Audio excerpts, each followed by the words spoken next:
안녕하세요 여러분들 반갑습니다. 금융과 에너지 업종을 누구보다 쉽게 알려주는 대의연 멘토 권혁철입니다.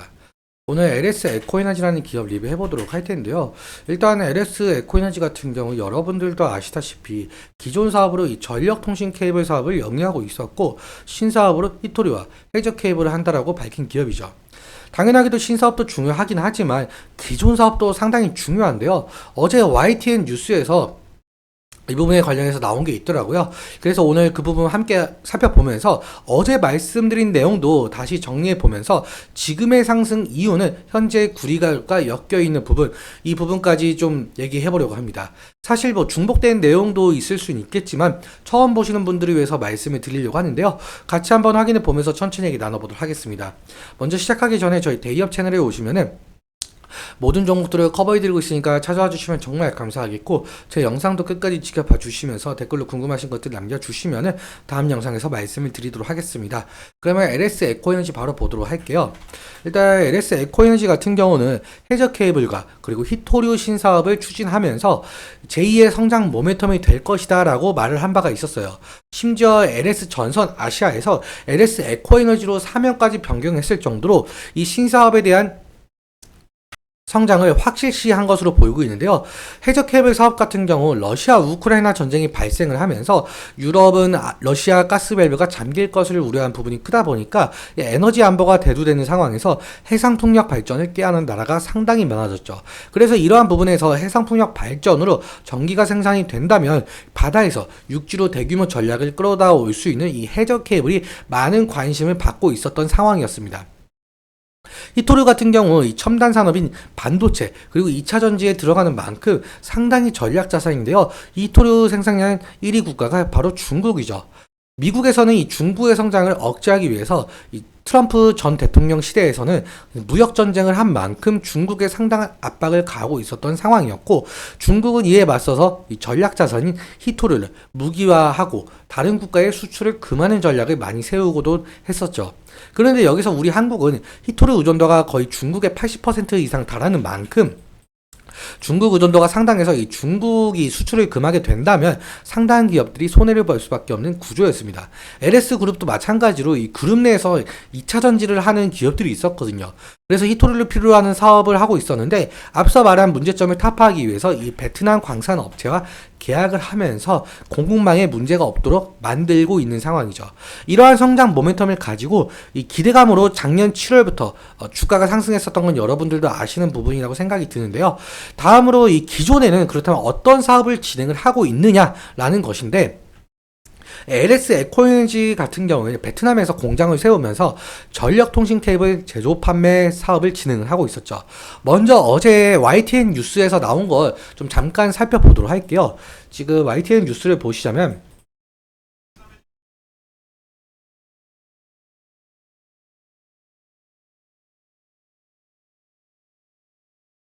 지금 여기 보시면은 여기가 LS 케이블 시스템인데 이 베트남 업체이거든요. LS 에코에너지가 지은. 아무튼 뉴스를 보셨다시피 지금 전 세계적으로 급증한 이 케이블 수요에 쉴 틈 없이 생산을 박차고 있다라고 한답니다.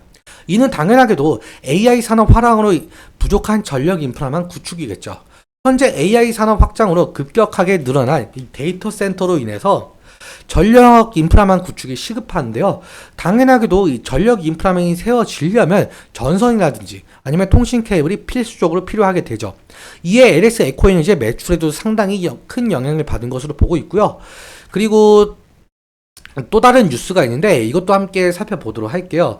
지금 현재 베트남에서 전력 수요가 좀 급격하게 늘어났다는 뉴스예요. 현재 베트남 같은 경우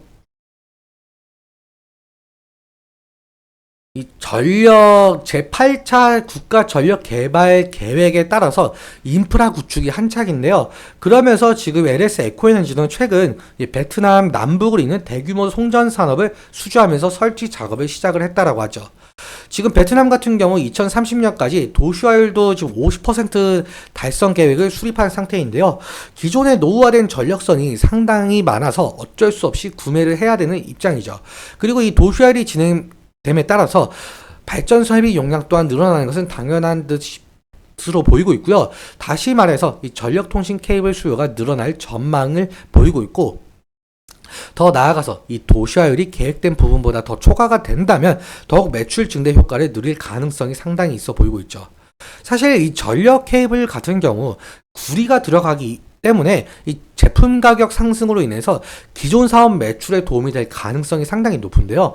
이렇게까지 구리 가격이 상승한 이유는 결국엔 여러분들도 아시다시피 AI 산업 확장이죠. 이 AI 시장이 커지면 커질수록 필요하게 된 전력 인프라망 구축, 전력 인프라망 구축을 위한 전선의 수요 증가, 그리고 전선 수요 증가에 따른 구리 수요 증가, 이 이유로 인해서 지속적으로 구리 가격이 상당히 상승을 하고 있는 모습을 보이고 있는데요.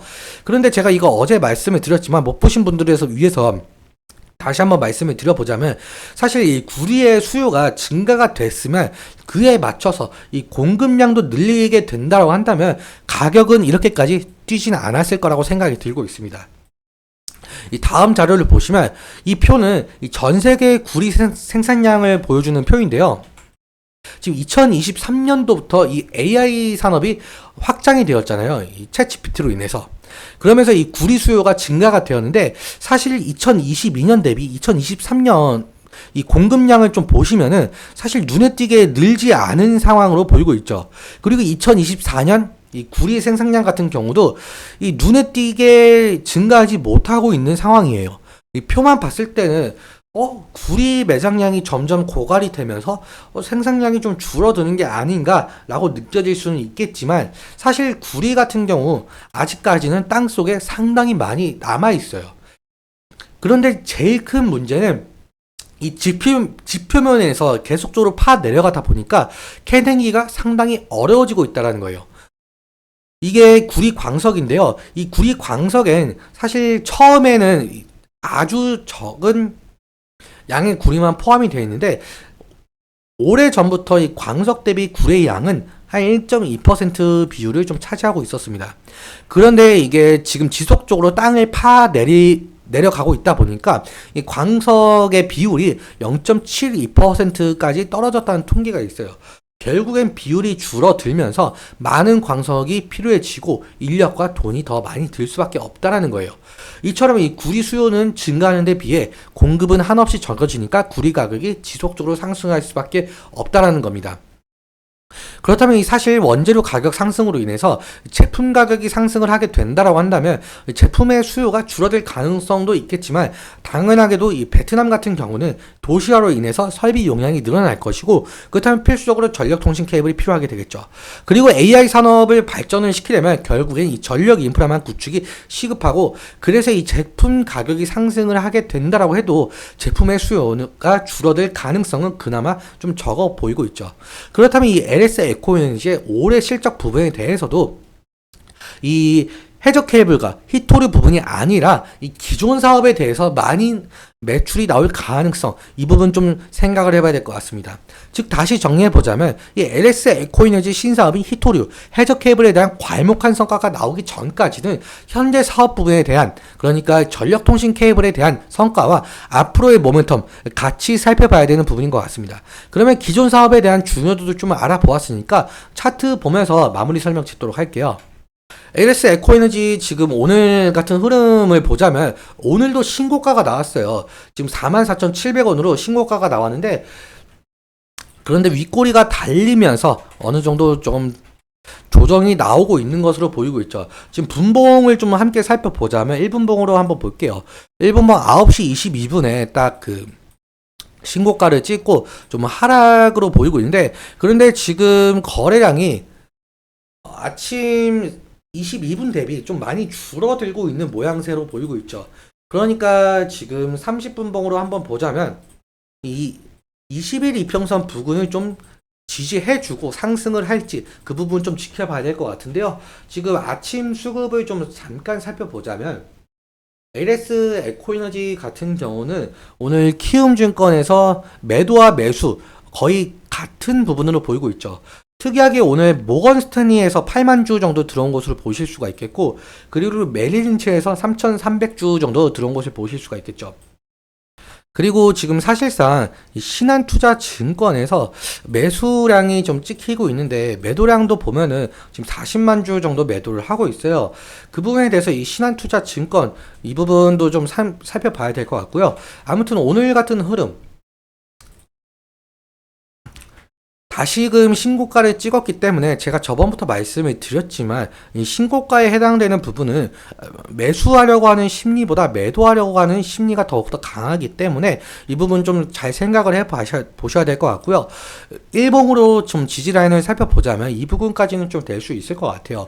어제 같은 경우 이 부분까지 윗꼬리가 달리면서 좀 하락한 모습을 보실 수가 있겠는데 오늘은 이 부분을 좀 완벽하게 돌파를 해줌으로써 다시금 신고가가 나왔기 때문에 이 부분 좀 지지를 해주면서 다시금 상승을 할지 그 부분 좀 지켜봐야 될 것 같습니다. 오늘은 여기까지 말씀을 드리면서 오늘 내용 여러분께 도움이 되셨다면 구독과 좋아요 부탁드리고, 그리고 말씀드린 내용과 차트적인 부분에 대해서는 제 개인적인 견해가 있을 수밖에 없기 때문에 여러분들의 주관적인 견해와 함께 투자를 현명한 선택하셨으면 좋겠습니다.